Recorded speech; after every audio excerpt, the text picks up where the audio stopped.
pioneer work done by our eminent scientists from the beginning of science era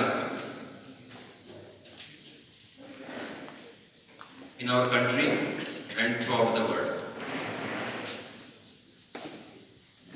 Basically, National Science Day celebrates on 20th Feb. The main reason to celebrate this National Science Day on 20th Feb is that our most popular eminent scientist Sir C.V. Raman sir had got or awarded with Nobel Prize in Physics for Raman effect. And their discovery, which is known as Raman effect, is very useful in our day-to-day life. All the activities, all the materials which we used in our daily life, its structure, composition is only possible due to the Raman effect. So, to give our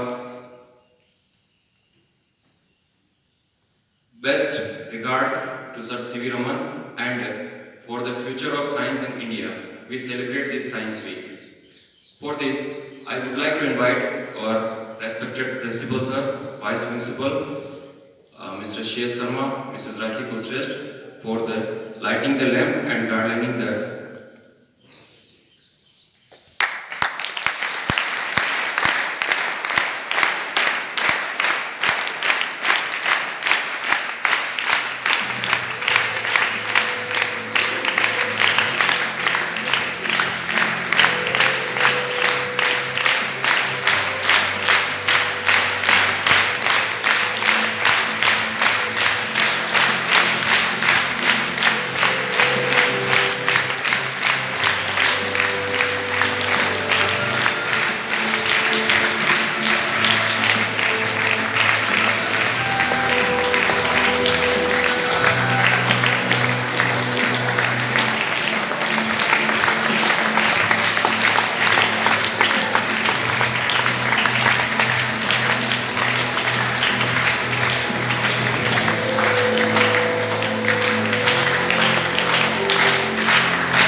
Every year, Science Week starts on 22nd February and ended on 28th February. For the inaugural speech, I would like to invite respected Principal Sir to motivate us. Please, sir. Good morning. Good morning, sir. Science Week, जैसे आप सबको विदित है कि 22 फरवरी से 28 फरवरी और दूसरा भी आज महत्वपूर्ण दिन है स्काउट एंड गाइड का, और दोनों का अपनी जगह एक महत्व है। अभी साइंस वीक के बारे में क्यों इसको सेलिब्रेट किया जाता है, इसके पीछे क्या कारण है, ये सारी चीजें आपको मनीष जी ने बताई। इस अवसर पर मैं 2 या 3 चीज आपसे स्पेशली थोड़ा डिस्कस करना चाहता हूँ। साइंस यानी एक्सपेरिमेंट, जो साइंस एक वर्ड है इसका मीनिंग है एक्सपेरिमेंट, यानी आप कोई भी चीज को लॉजिक के साथ साथ उसका एक्सपेरिमेंट करके देखें कि वास्तव में वो सही है या नहीं, जो कह रहे हैं वो सही है या नहीं। बहुत सारी चीजें, जैसे अभी कुछ दिन पहले आपने 2 या 3 दिन पहले ही एक न्यूज आई अभी टाइम्स ऑफ इंडिया के अंदर, उत्तराखंड के एक स्टेट में कलेक्टर ने कुछ चीज गतिविधियों पर रोक लगा दी क्योंकि वहाँ जो भी बीमार होता वो सिर्फ झाड़ फूंक के लिए उसको लेके जाते थे। ये अभी जस्ट कुछ दिन पहले की बात, 2-3 दिन पहले टाइप हो गया और उसको डॉक्टर को नहीं दिखा सकते। उसके पीछे सिर्फ यही है कि भाई जादू टोना करने से वो ठीक हो जाए, झाड़ फूंक करने से वो ठीक हो जाएगा। कलेक्टर ने उसमें एक आदेश निकाला उत्तराखंड के उस डिस्ट्रिक्ट के अंदर कि अगर कोई ये साबित कर दे कि भूत है, गॉस्ट है, भूत है, अगर इस चीज को कोई साबित कर दे और प्रूफ कर दे तो उसके लिए 50,000 रुपए इनाम के। ये मैं आपको ऐसे नहीं बता रहा, टाइम अखबार में 50,000 रुपए इनाम के तो ये साबित कर दे कि भूत है। ठीक है, ये अपन छोटी मोटी जगह कहते हैं कि भूत है, भूत है जब जादू करना है। उसने इस तरह का एक आदेश दिया और अलग अलग टीम गठित की कि भाई इस चीज का पता करने के लिए कि कौन लोग इसमें, और अगर ये साबित नहीं कर पाते हैं कि भूत है तो अगर कोई भी बीमार होता है तो सबसे पहले वो पीएचसी या हॉस्पिटल के अंदर जाएगा दिखाने के लिए। और अगर साबित हो जाता है तो कलेक्टर साहब कहते हैं कि फिर हॉस्पिटल की जरूरत क्या है, इतनी टेक्नोलॉजी इतनी हमको कर रहे हैं, उसकी जरूरत क्या है। तो आप सब लोगों से मेरा कहना है कि साइंस का मीनिंग एक्सपेरिमेंट है। तो कुछ भी चीजें आप कैंपस के अंदर अपन देखते हैं कि जैसे आप फ्रंट में एंट्री करते उधर ओपन ज्योग्राफी लैब भी डेवलप हुई है और चल रहा है, काम भी चल रहा है। इधर आपके last year open mathematics lab भी डेवलप हुई है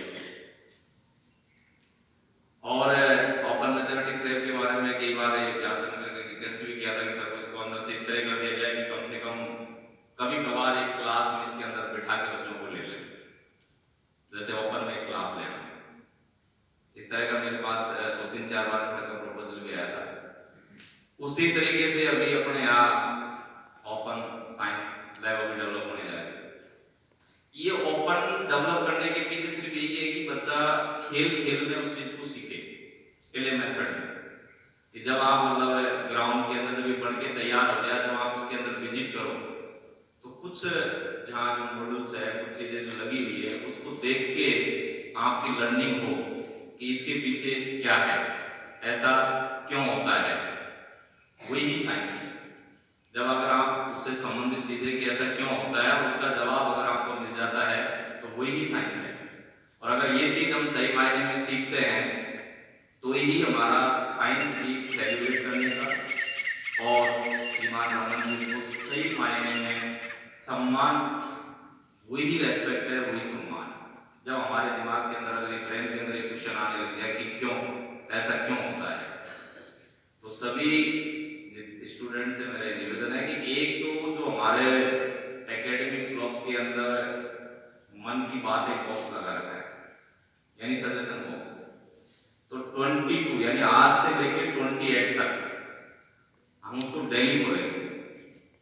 साइंस से संबंधित कोई भी क्यूरी आपके दिमाग में जो भी हो, साइंस से संबंधित कोई भी क्वेश्चन आपके दिमाग में जो भी हो, आप लिख के उस बॉक्स के अंदर डालें जिसके बारे में आप पूछना चाहते हैं।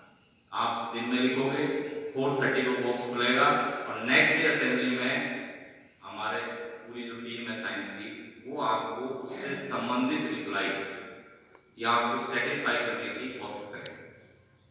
ठीक है, ये डेली का रूटीन रहेगा आपका, अलग से हम बॉक्स नहीं लगाएंगे, बॉक्स पहले से लग रहा है। ठीक है, बस सिर्फ चेंजेस इतना है कि आपको आपकी क्यूरी से संबंधित क्वेश्चन डालने हैं कि भाई ऐसा क्यों होता है, चाहे वो एडॉप्शन से रिलेटेड क्वेश्चन हो, चाहे कोई एक्सपेरिमेंट से रिलेटेड क्वेश्चन हो, चाहे आपकी डेली लाइफ से रिलेटेड क्वेश्चन, क्योंकि साइंस हर जगह है, ऐसी कोई जगह नहीं है जहां साइंस नहीं। आज मैं अभी बोल रहा हूं तो उसके पीछे भी साइंस है, क्योंकि अगर मेरे अंदर एनर्जी लेवल नहीं हो तो मैं नहीं बोल पाऊंगा। और एनर्जी किससे मिलती है? एटीपी से मिलती है। और एटीपी का प्रोडक्शन किसके थ्रू होता है? Total biological process. जब हमारे अंदर रेस्पिरेशन हो या प्रोसीजर हो, जब भी तो एनर्जी मिल रही है हमको, ऐसे मिल जाएगी, खाने से मिल जाएगी, मिल रही। इसीलिए हम बार बार बात करते हैं बैलेंस डाइट की। जैसे कई बच्चे कहते हैं कि सर खाने में ये चीज हटा दो, उसकी जगह ये दे दो, फिर हम धीरे से पीछे से बोलते हैं या धीरे से कोई स्टाफ बोलेगा नहीं सर उसमें प्रोटीन मिलता है। जैसे दाल सबसे ज्यादा क्यों है? प्रोटीन मिलता है। कई बार कहते हैं कि सर आलू में आलू देते नवोदय के अंदर आलू कार्बोहाइड्रेट। कुछ सब्जी ज्यादा देने के पीछे लॉजिक है। सिर्फ आलू मैक्सिमम यूज करने के पीछे ये कि उसमें कार्बोहाइड्रेट है और इमीडिएटली एनर्जी का सोर्स है। क्योंकि कार्बोहाइड्रेट एक ऐसा है जिससे आपको एनर्जी इमीडिएट मिलती है। बाकी से एनर्जी जैसे फैट वगैरह है, फैट लिपिड है या प्रोटीन है, उससे इमीडिएट एनर्जी नहीं मिलेगी। फिर दूसरी चीज कौन सा ऐसा खाना जो ज्यादा नहीं खाना चाहिए? वही तो कारण है कि देखो आज इस एज के अंदर आप एकदम फिट हो, धीरे धीरे जॉब नेचर के अनुसार हमारी हेल्थ बढ़ना स्टार्ट हो जाती है। इसके अनुसार जॉब नेचर के अनुसार जो किसान खेती करता है, डेली एक्सरसाइज करता है, उसको सुबह सुबह आप हमारी तरह मॉर्निंग पीटी या एक्सरसाइज करने की जरूरत नहीं है, वो अपने आप फिट रह रहा है। या जो किसी फैक्ट्री में काम करने जाता है वो अपने आप फिट है। जबकि हमको एक्सरसाइज करने की जरूरत क्यों है? क्योंकि हम जैसे ही आए हमारा जॉब नेचर ऐसा सिर्फ मेंटल वर्क है, फिजिकल वर्क नहीं है।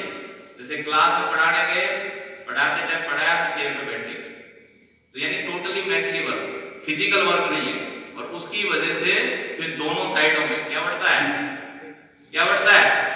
फैट, लिपिड, ये दोनों साइड में जैसे जैसे पोर्शन बढ़ेगा वही है।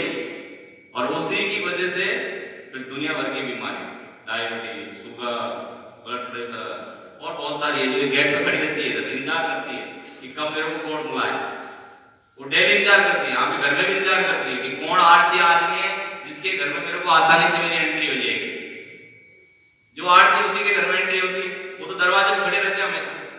भाई जो सुबह के टाइम पे अगर जल्दी नहीं जग रहा, मम्मी यहीं दूध दे दो, यहीं पिला दो, यहीं सो जाओ, तो एक तरीके से क्या है लेती है। और वो जैसे इस तरह की एक्टिविटी करेगा तो वो गेट में जो इंतजार कर रहे हैं वो अंदर आ जाएंगे। कौन इंतजार करता है? डायबिटिक, वो इंतजार करता रहता है हमेशा कि कब मेरे को चांस मिले। उसी तरीके से ब्लड प्रेशर आजकल हर किसी की क्या हो गया, सर ब्लड प्रेशर हो गया, वो इंतजार करता है। फिर ऐसी तरह की बहुत सारी जो बीमारी है वो बाहर से इंतजार कर रही है।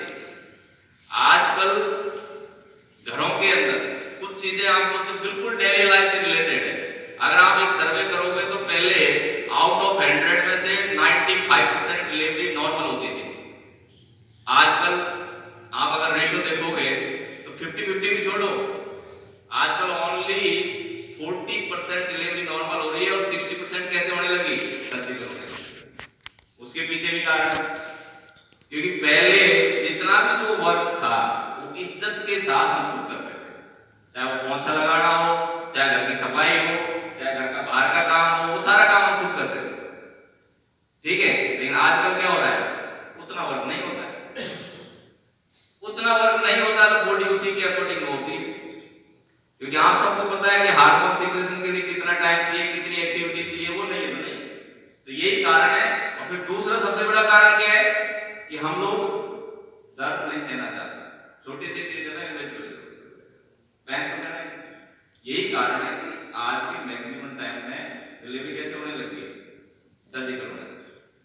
उसी तरीके से बहुत सारी बीमारियां ऐसी है तो हम उसके लिए खुद जिम्मेदार हैं। फिर किसी को जुकाम होगी, डायरेक्ट टैबलेट कितने एमजी की ले रहा है? 500 की, 1000 एमजी की पहुंच जाए कोई बड़ी चीज नहीं है। नहीं 500 एमजी तो नॉर्मल बात है आजकल। क्यों? उसको इमीडिएट रिलीफ चाहिए। जबकि साइंस ये कहता है कि कभी कभार जुकाम होने के लिए कॉमन कोल्ड सेहत के लिए फिट है। क्यों? क्योंकि हमारी बॉडी के अंदर जो वेस्ट मटेरियल वो भी निकलता है। ये नहीं होना चाहिए। और अगर आप बिल्कुल भी टैबलेट नहीं लोगे तो आप एक्सपेरिमेंट के लिए प्रूफ हो जाएगा कि 1 वीक के अंदर आपकी जुकाम ठीक हो गई। कुछ मत ले, आप देख लेना चाहिए। किसी के 3 डेज में ठीक होती है, किसी के 4 डेज में, किसी के 7 डेज में। ये ललिता मैडम बता देंगे, देख लेना चाहिए। यानी आपको एमआई रूम में भीड़ लगाने की जरूरत नहीं है ललिता मैडम के पास। ठीक है, क्योंकि अगर आप इस तरह की एक्टिविटी करोगे तो अपना आप वैसे ही बंद हो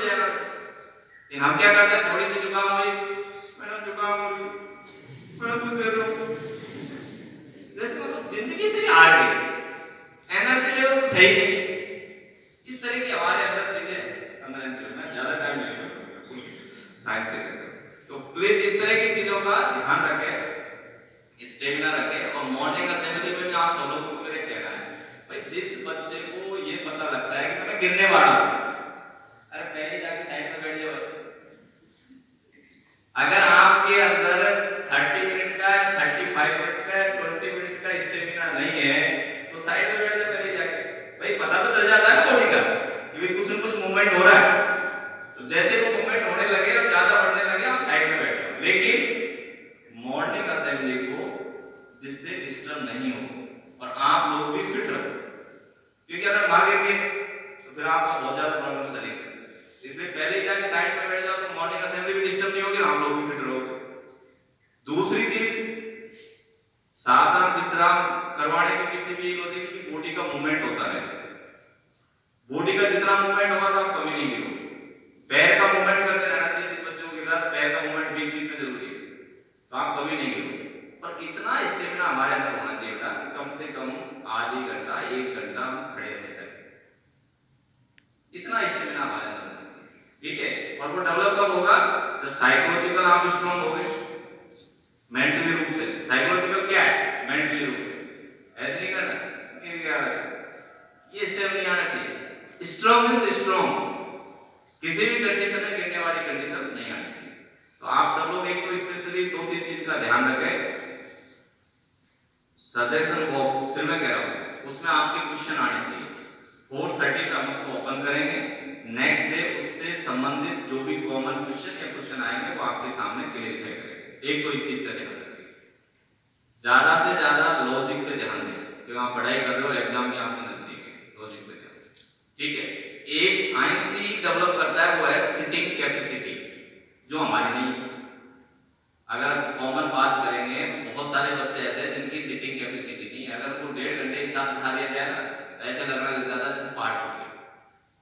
सिटिंग कैपेसिटी वो होती है कि आप 6 बजे बैठे तो 7:30 तक आवाज नहीं आनी चाहिए, वो सिटिंग कैपेसिटी है, उसी को सिटिंग कैपेसिटी बोलते हैं। कहते हैं कि साइंस वाले बच्चों की सिटिंग कैपेसिटी अच्छी होती है, साइंस से नहीं पढ़ने वाला बच्चा कोई भी ह्यूमैनिटीज वाले के ऐसे बच्चे होते हैं बहुत अच्छी सिटिंग कैपेसिटी होती है। तो सिर्फ सिटिंग कैपेसिटी वो आप लोगों को डेवलप करनी है, आप उसके अंदर अच्छा माहौल बनाना, तो साइंस तो अपने आप ही डेवलप हो जाएगी। तो जहां भी बैठ के पढ़ो सोचो क्या सिटिंग कैपेसिटी डेवलप होगी, इसका मतलब बॉडी के अंदर कुछ चेंजेस हुआ है, तो चेंजेस हुआ तो क्या है, साइंस, ठीक। तो इन चीजों का ध्यान रखें और ये सजेशन वगैरह जो भी आप लिख के डालें और अपनी आगे की जो भी कार्रवाई के लिए साइंस डिपार्टमेंट उसको आपको पूरी 7 दिन की जो प्रोग्राम है आपको बता दें। जय हिंद, जय Bharat.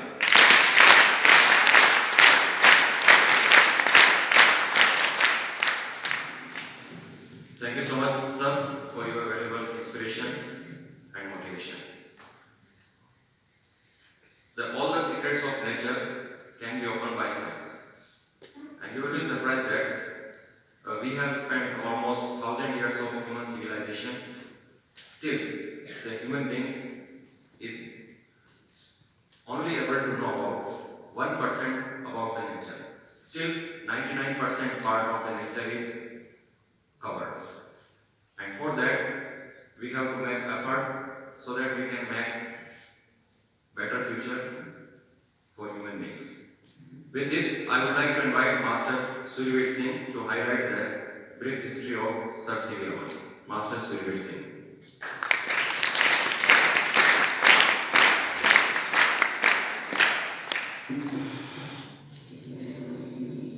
Good morning. Today I am here to tell about the great scientist Sir C.V. Raman. Chandrasekhar Venkat Raman was born at Tiruchirappalli, southern India on November 7, 1988. His father was a lecturer in mathematics and physics, so that from the first he was immersed in an academic atmosphere. He entered Presidency College, Madras in 1902 and in 1904 passed his BA examination and winning the first prize and the gold medal in physics. In 1907, he gained his MA degree, obtaining the highest distinctions. His earliest research in optics and occultics, the two fields of investigation to which he has dedicated his entire career, were carried out while he was a student. In 1917, he was offered the newly endowed Pilot Chair of Physics at Calcutta University and decided to accept it, and then became professor at the Indian Institute of Science at Bangalore 1932 to 1948. And since 1948, he is director of the Raman Institute of Research at Bangalore, established and endowed by himself. He also founded the India Journal of Physics in 1926, of which he is the editor. He contributed an article on the theory of musical instruments to the 8th volume of the Handbuch der Physik, 1928. In 1922, he published his work on the molecular diffraction of light, the first of the series of investigation with his collaborators, which ultimately led to his discovery on the 20th February 1928 of the radiation effect, which is named a new radiation Indian J Physics 1928, and which gave him the 1930 Nobel Prize in the Physics, which was the too great for India and also Raman. In 1948, Raman was studying the spectroscopic behavior of crystals, approached in a new manner fundamental problems of crystal dynamics. His laboratory has been dealing with the structure and properties of diamond, the structure and optical behavior of numerous incident substance. Among his other interests have been the optics of colloids, electrical and magnetic anisotropy, and the physiology of human vision. Sir Raman has been honored with a large number of honorary doctorates and memberships of scientific societies. He is elected a Fellow of the Royal Society early in his career 1924 and was knighted in 1929. Thank you. Have a good day.